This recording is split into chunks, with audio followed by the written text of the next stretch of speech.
Hi friends, இன்றைக்கி என்ன செய்யலான்னு பார்க்கலாங்களா?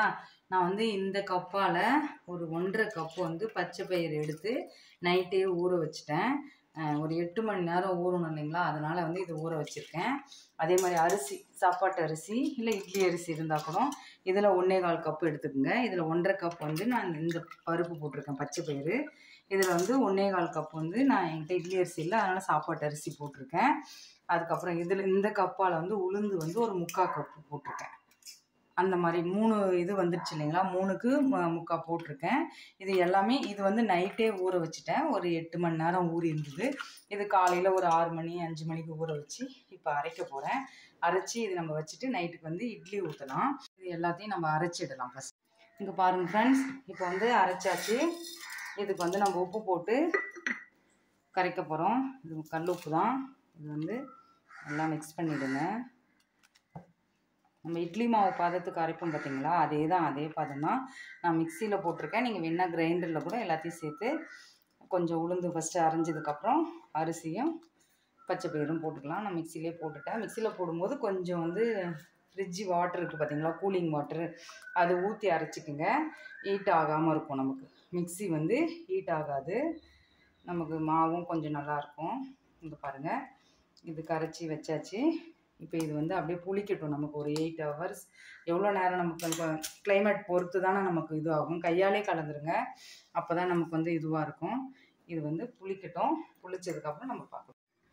இங்கே பாருங்கள் ஃப்ரெண்ட்ஸ், நம்ம அரைச்சி வச்ச மாவு காலையில் கரைச்சி வச்சோம் பார்த்தீங்களா, எப்படி வந்திருக்கு பார்த்தீங்களா. புளிச்சு ஒரு 6-7 ஹவர்ஸ்லேயே நமக்கு வந்துடும். ஏன்னா நம்ம வந்து பச்சை பயிறு தானே போட்டிருக்கோம், அதனால் வந்துடும். இப்படி கலக்கி விட்டுருங்க. ஓரளவுக்கு எந்த திக்னஸ் இருக்குது பார்த்தீங்களா, எப்படி பொங்கி வந்திருக்கு பார்த்தீங்களா. இந்த மாதிரி வந்ததும் இங்கே பாருங்கள், நான் இட்லி பாத்திரம் வச்சுருக்கேன்.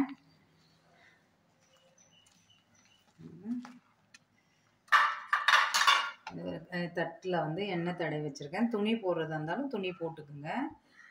ரொம்ப கலக்க வேண்டாம். இது வந்து நம்ம இதுன்றதால நம்ம இட்லி மாவுனா நம்ம நல்லா அடிப்போம் பார்த்தீங்களா, பீட் பண்ணி பண்ணுவோம். இது வந்து அப்படி வேண்டாம். அப்படியே ஊற்றிக்குங்க. இதுக்கு வந்து வேர்க்கடலை சட்னியோ உடச்சக்கடலை சட்னியோ தக்காளி சட்னியோ அந்த மாதிரி வச்சிங்கன்னா சூப்பராக இருக்கும். அப்படியே வச்சு ஒரு 10 மினிட்ஸ் கிட்ட நம்ம வேக விடலாம். இது வேகட்டும். இங்கே பாருங்கள் ஃப்ரெண்ட்ஸ், இட்லி நல்லா வெந்துடுச்சு. ஒரு 10 மினிட்ஸில் இங்கே பாருங்கள், நான் எடுத்துட்டேன். நான் வீடியோ எடுக்க மறந்துட்டேன். அப்புறம் பாப்பாவை கூப்பிட்டு இப்போ எடுக்கிறேன். இங்கே பாருங்கள், நான் எடுத்து காட்டுறேன். இது பாருங்கள், சூப்பராக வெந்திருக்கு. எப்படி அவ்வளோ சாஃப்டாக வந்திருக்கு இட்லி. இதே நம்ம தோசை கூட ஊற்றலாம், நல்லா தான் இருக்கும். இதுக்கு வேர்க்கடலை சட்னி தான் வச்சுருக்கேன் நான். இது மாதிரி எல்லாத்தையும் எடுத்துருங்க. வேர்க்கடலை சட்னி தான் நான் தாளிப்பு வச்சுருக்கேன். ஒரு நிமிஷம் தாளிப்பு போட்டுட்டு இது பாருங்கள், இட்லி எவ்வளோ சூடாக இருக்குது, எவ்வளோ சாஃப்டாக இருக்குது தெரியுதுங்களா, செம்மையாக இருக்குது. கண்டிப்பாக ட்ரை பண்ணி பாருங்கள். சுகர் பேஷண்ட்டு, நம்ம குழந்தைங்களுக்கு எல்லா நாளும் ஒரே மாதிரி கொடுக்குறது இந்த மாதிரி சாப்பிட்டா செம்மையாக இருக்கும். இதில் வந்து இங்கே பாருங்கள், வடகம் போட்டு வேர்க்கடலை சட்னி தாளிச்சிருக்கேன். நீங்கள் பாருங்கள், அப்படியே கொஞ்சம் தண்ணியாக தான் வச்சுருக்கேன். சூப்பராக இருக்கும்.